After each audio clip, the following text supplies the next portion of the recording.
ایران کی طرف سے یہ بات بھی سامنے آ رہی ہے کہ جن ایٹمی تنصیبات پر امریکہ نے براہ راست اٹیک کیے ہیں، ایران یہ سمجھتا ہے کہ اس نے ہمیشہ کوآپریٹ کیا ہے، تعاون کیا ہے، لیکن اس کے تعاون کے باوجود اس کی اثاثوں کو، اس کی ایٹمی تنصیبات کو نشانہ بنایا گیا ہے، اور انٹرنیشنل کمیونٹی امریکہ کو روکنے سے، حالانکہ وہ تعاون کر رہے تھے لیکن اس کے باوجود ان کو نشانہ بنایا گیا ہے۔ اب ایران یہ بھی سمجھتے ہیں کہ وہ ایٹمی تنصیبات تک ایکسیس دینا چاہتے ہیں، لیکن کچھ شیورٹیز کے ساتھ دینا چاہتے ہیں، اور وہ سیکورٹی ہے وہ مینٹین رہے۔ وہ ایسا نہیں ہے کہ وہ ایک فری اسپیس دے دیں ساری دنیا کو کہ وہ ان کے ایٹمی اثاثوں تک ایکسیس رکھے، اور وہ گارنٹیز مانگ رہے ہیں، شیورٹیز مانگ رہے ہیں کہ اگر ہم آپ کو ایٹمی پروگرام تک ایکسیس دیتے ہیں تو پھر آپ ان کے ان مطالبات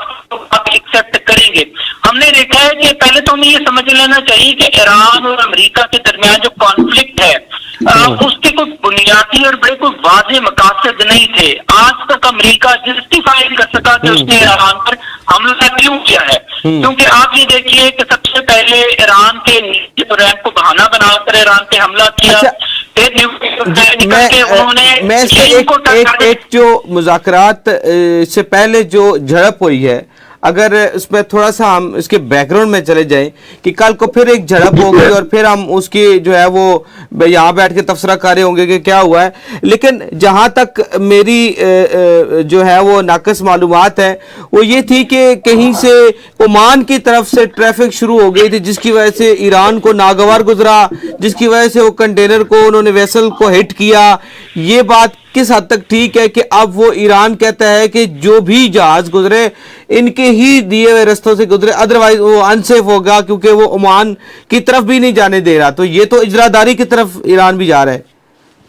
نہیں جی، ایسا نہیں ہے۔ اگر ہم اس کو بڑے نیوٹرل طریقے سے دیکھیں تو عمان اور ایران آبِ حرمت کے حوالے سے، آبِ حرمت کو کنٹرول کرنے کے حوالے سے دونوں ملکوں کے درمیان ایک کنسنسس پایا جاتا ہے، اور ایک سٹیج ایسی بھی آئی کہ امریکہ نے براہ راست عمان کو بھی رحمان صاحب، گور بٹ صاحب بھی ہمارے پاس لائن پہ۔ گور بٹ صاحب السلام علیکم۔ جی میں آپ کو پروگرام میں شامل کرتا ہوں، عبد الرحمان صاحب کی بات کمپلیٹ ہو جائے۔ جی عبد الرحمان صاحب میں آپ سے عرض کر رہا تھا کہ عمان اور ایران کے درمیان ایک کانفیڈنس لیول ہے۔ اس پوری جنگ کے اندر آپ نے نوٹ کیا ہوگا کہ تمام گلف سٹیٹس کو ایران نے ٹارگٹ کیا ہے ماں سوائے عمان کے، اور ہم نے دیکھا کہ عمانی قیادت نے بھی اپنے حرمت کے حوالے سے ایران کی پالیسیز کو سپورٹ کیا ہے، اور اسی کے نتیجے میں ایک سٹیج ایسی بھی آئی کہ امریکہ نے اور گلف سٹیٹس نے بھی ڈائریکٹلی اور انڈائریکٹلی عمان کو تھریٹ کیا کہ وہ بھی اپنے آپ کو ایران سے ڈسٹنس کرے اور اسی پالیسی کو اڈاپٹ کرے جو مشرق وسطیٰ کے اور گلف سٹیٹس کے دیگر ممالک کر رہے ہیں۔ مگر ہم نے دیکھا ہے کہ عمان اور ایران نے میوچل انڈرسٹینڈنگ کے ساتھ آپس میں بھی معاملات کو طے کرنے کی کوشش کی کہ ایک ایسا میکنزم بنایا جائے جس کے ذریعے جو سمندری راستہ ہے اس کو ایک کنٹرولڈ انوائرمنٹ کے تحت نکالا جائے، اور اس چیز کو اسٹیبلش کیا جائے کہ اگر یہ آبی گزرگاہ ایران اور عمان کی نہیں ہے تو پھر امریکہ کی بھی نہیں ہے۔ امریکہ کے پاس بھی حق اور اختیار نہیں ہے کہ کون گزرے گا، کیسے گزرے گا، کس طریقے سے گزرے گا۔ لیکن ایران اس معاملے میں ٹچی ضرور ہوا ہے رحمان بھائی، یہ بات بھی سامنے آئی ہے۔ دیکھیے ایران کا جو موقف ہے اس کو ہمیں سمجھنا چاہیے۔ ایران یہ کہہ رہا ہے کہ وہاں پر بارودی سرنگیں موجود ہیں، اور ان بارودی سرنگوں کو ختم کیے بغیر، ان کے اس ڈائریکشن اور گائیڈنس کو سمجھے بغیر اگر کوئی طیارہ جاتا ہے تو وہ اپنا بھی نقصان کرے گا۔ اور ٹھیک ہے رحمان بھائی، میں دوبارہ آپ کے پاس آتا ہوں۔ گور بٹ صاحب یہ بتائیے گا، بڑے باخبر آدمی ہیں، کچھ اطلاعات تھی کل رات سے کہ جو اگلا دور ہونے جا رہا ہے وہ اسلام آباد میں مذاکرات کا ہونے جا رہا ہے، ایران اور امریکہ کے درمیان جو مذاکرات جو ٹیکنیکل مذاکرات ہو رہے ہیں، کوئی ہے خبر آپ کے پاس؟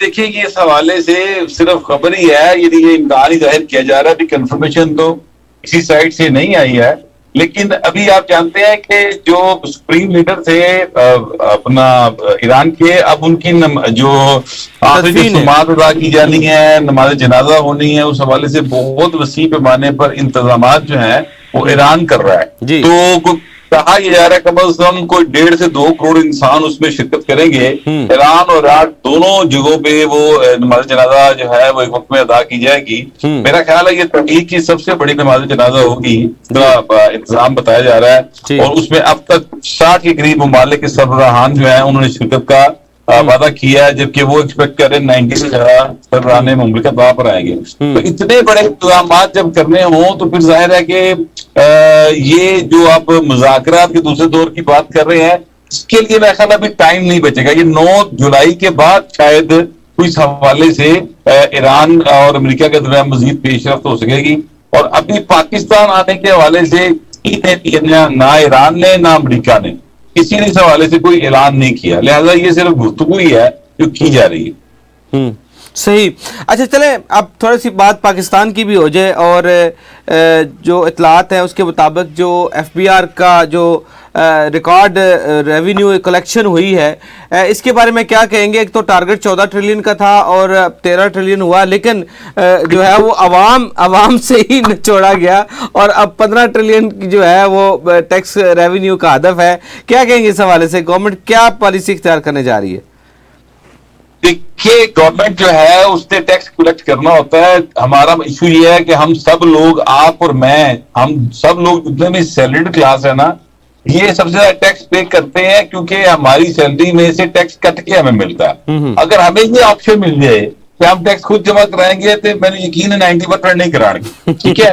اچھا اب یہ جو ہماری ٹیکس چوری کی من حیث القوم عادت ہے نا, اس نے ہمیں مقروض کر دیا پکڑ کے پوری دنیا کا. ہمیں یہ عادت بدلنی ہوگی. ہمیں ٹیکس جو ہے وہ اپنا فریضہ سمجھ کے بر وقت ادا کرنا چاہیے.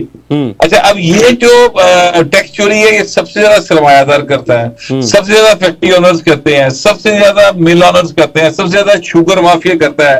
اچھا اب یہ ٹیکس ضرور لگائیں, میں آپ سے گزارش کروں, میں یہ ٹیکسیشن کے نظام کے خلاف نہیں ہوں, یہ بہت ضروری ہے. اس کے بغیر دنیا کا کوئی ملک ترقی نہیں کر سکتا, معاشرے آگے نہیں بڑھ سکتے. لیکن اس کے لیے بہت ضروری ہے کہ یار آپ یہ جو مافیاز کو پال رہے ہیں یہ ختم کیے جائے. شوگر مافیا کو پالا جا رہا ہے, یہاں پر ٹیکسٹائل مافیا پالا جا رہا ہے, یہاں پر فارماسیوٹیکل مافیا پالا جا رہا ہے. یہ 2600 ارب روپیہ 2600 ارب روپیہ سالانہ ہم ان کو وہ دیتے ہیں, سبسڈی دیتے ہیں.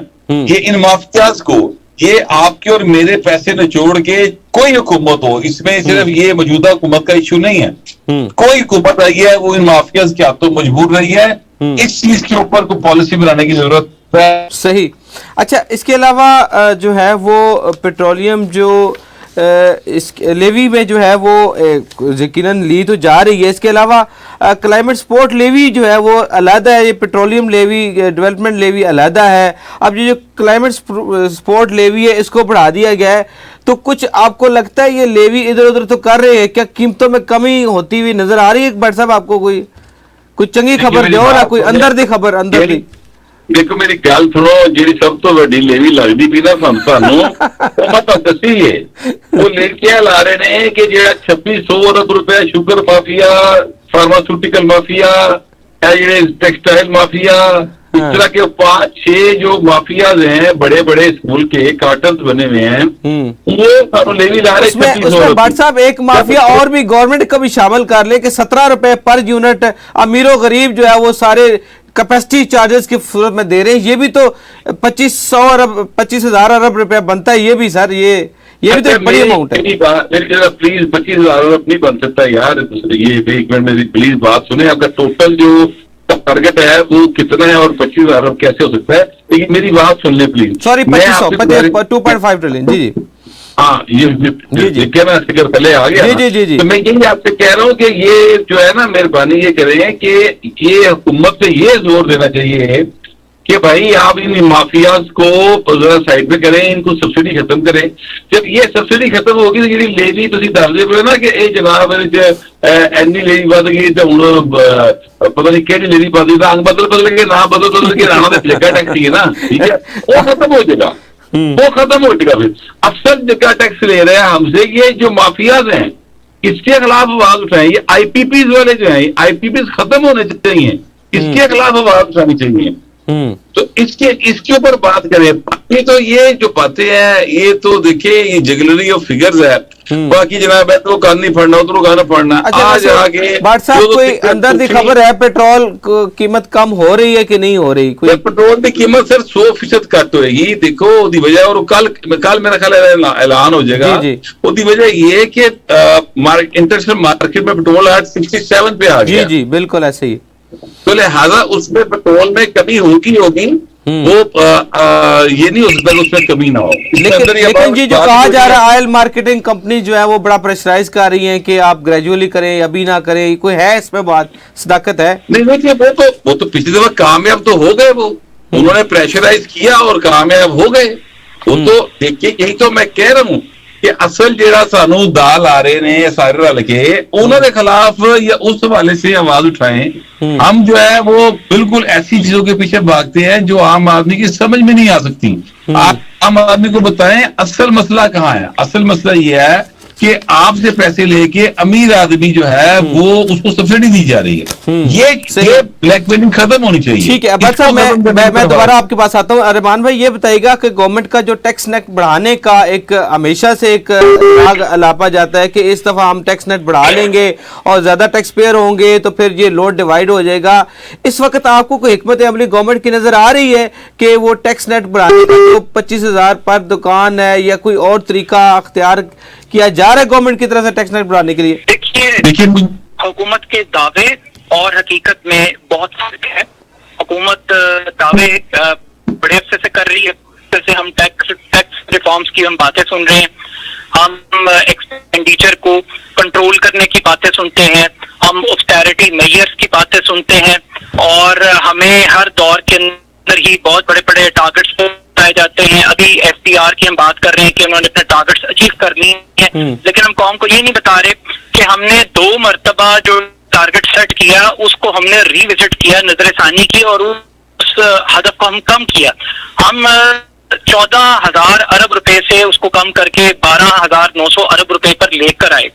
اور جہاں تک ٹیکس نیٹ کے بڑھانے کی بات ہے ہم ٹیکس ریشو کو بڑھانے پر فوکس کر رہے ہیں.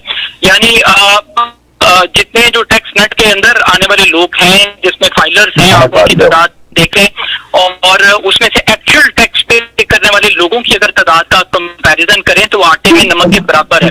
ایک طرف تو یہ طریقہ کار ہے, دوسری طرف ہم دیکھتے ہیں کہ جس طریقے سے جی ایس ٹی کو بے دردی سے استعمال کیا جا رہا ہے. آپ پانی کی بوتل خریدتے ہیں آپ ٹیکس دیتے ہیں, میڈیسن پہ ٹیکس ہے برمان بھائی, میڈیسن پہ ٹیکس ہے 18%, میڈیکل ڈیوائس پہ ٹیکس ہے. پاکستان کا ہر شخص ٹیکس پے کر رہا ہے. مگر پرابلم یہ ہے کہ یہاں پر اکنامک سرجری کی ضرورت ہے. ایلیٹ کیپچر ہے پاکستان کے اندر, مافیاز ہیں, کارٹلز ہیں. فار ایگزامپل آج تک یہ ملک جو ہے یہ ریٹیلرز کے اوپر ٹیکس نہیں لگا سکی. یہاں پہ تاجر دوست اسکیمیں انٹروڈیوس کروائی گئی تب بھی تاجر ٹیکس نیٹ کے اندر نہیں آئے. آج آپ حالت چیک کیجیے کہ 20 کروڑ روپیہ اگر کوئی تاجر سالانہ کماتا ہے تو حکومت کہتی ہے کہ وہ ون ٹائم صرف 25,000 روپیہ ٹیکس دے دے. اب آپ اس کو ورکنگ کلاس جو کہ سیلڈ کلاس ہے اس کے ساتھ اس کا کمپیریزن کر لیں کہ وہ اپنی تنخواہ کے اوپر ایٹ فورس کتنا ٹیکس دے رہے ہیں اور ایک تاجر جو 20 کروڑ روپے کما کے لے جا رہا ہے وہ سرکار کو